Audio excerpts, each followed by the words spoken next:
Channel को subscribe जरूर करें, शेयर करें। आप देख रहे हैं एस न्यूज 24 की खबर। उत्तर प्रदेश की राजधानी लखनऊ के प्रेस क्लब में सामाजिक न्याय महासभा के कार्यक्रम में डॉक्टर टी.आर. सिंह, अधिवक्ता हाईकोर्ट, राष्ट्रीय अध्यक्ष, भ्रष्टाचार अपराध मुक्त न्याय दल एवं न्याय आर्मी चीफ द्वारा सामाजिक न्याय पर जोरदार स्पीच और मीडिया को ऐतिहासिक इंटरव्यू दिया। लखनऊ से अशोक कुमार, एस न्यूज 24 की खबर। मैं भारतवर्ष के उत्तर प्रदेश की राजधानी लखनऊ में प्रेस क्लब में विराजमान। हमारा पूरा परिचय है। मैं doctor TR. Singh, advocate, high court, राष्ट्रीय अध्यक्ष, भ्रष्टाचार अपराध मुक्त न्याय दल, और मैं न्याय आर्मी का चीफ हूँ। आज बड़ा ही सौभाग्य का दिन है। लखनऊ में उत्तर प्रदेश के अंतर्गत जो प्रेस क्लब है लखनऊ में, उसमें मैं मीडिया भाइयों को हृदय से स्वागत, वंदन, अभिनंदन करता।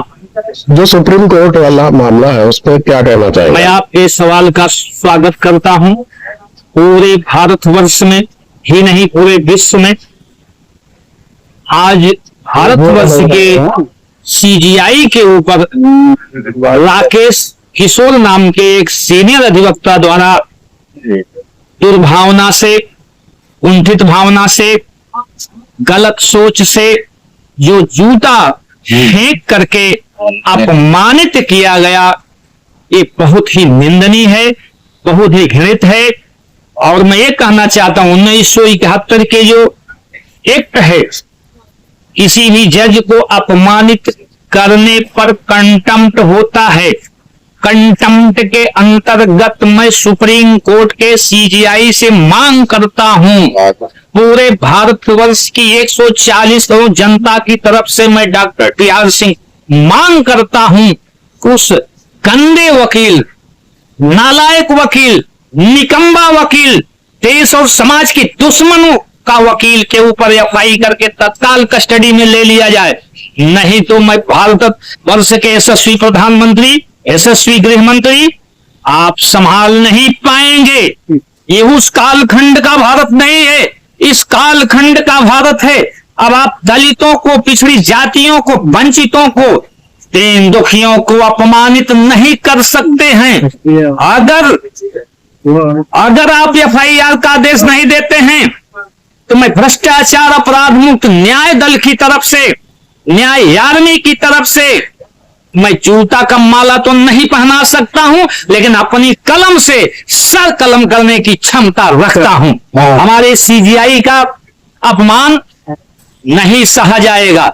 सीजीआई इस देश की सबसे सम्मानित जगह है, न्याय की जगह है। जब हमारा देश का संविधान अपमानित हो रहा है, हमारे देश का जो दलित है, जो वंचित है, जो दीन दुखी है, जो आज इतने वर्षों के बाद उसके ऊपर जूता मारा जा रहा है, इस मुल्क में रहने वाले निचले पावदान पर चाहे जिस धर्म और जात के लोग हैं उनका शोषण, ये आतंकवादी किस्म के लोग, जाति भावना से ग्रसित भावना के लोग ये किस प्रकार का अपमान करते होंगे, ये संविधान नहीं न्याय दे पाएगा। इस देश की जनता जागरूक हो चुकी है, इस देश का समाज जागरूक हो चुका है। हमारे पिता एक संत थे, उन्होंने कहा था, बेटा जिंदगी ऐसे जीना की तारीख बन जाए और मरने के बाद भी लोग याद करें। सर, क्या इसके लिए आपने कहीं ज्ञापन दिया है या कुछ इसकी कार्रवाई आपने की है? मैं कार्यवाही के लिए एक प्रतिनिधि मंडल का गठन किया हूं और प्रतिनिधि मंडल हमारा फाइनल रूप से तैयार है। मैं तमाम सोशल मीडिया की खबरों को कलेक्ट कर रहा हूं, तमाम व्हाट्सएप की खबरों को कलेक्ट कर रहा हूं। कलेक्ट करने के बाद अगर इस देश का कोई भी नागरिक उसके ऊपर एफआईआर नहीं करेगा तो मैं आज प्रेस क्लब से मीडिया के सामने ऐलान करता हूं कि मैं एफआईआर करके उसको जेल की सलाखों में डाले बिना मुझे चैन नहीं रहेगा। मैं चाहता हूं, मैं इस अपमान का बदला बिना लिए जिंदा नहीं हूं।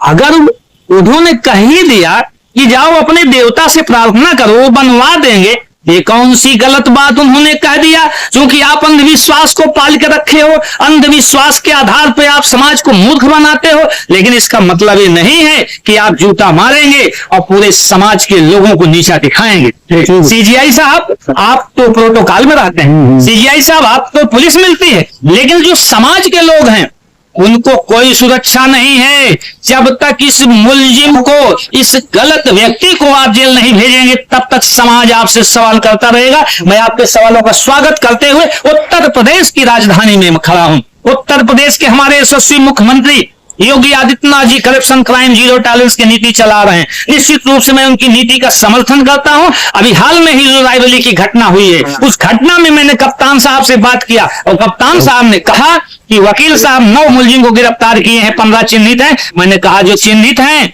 निर्दोषों को जेल मत भेजना, नहीं तो हमारी कलम चल जाएगी। मैं इन शब्दों के साथ अपनी वाणी भी विराम देता हूं। जय न्याय, जय भारत, जय संविधान। आप लोगों को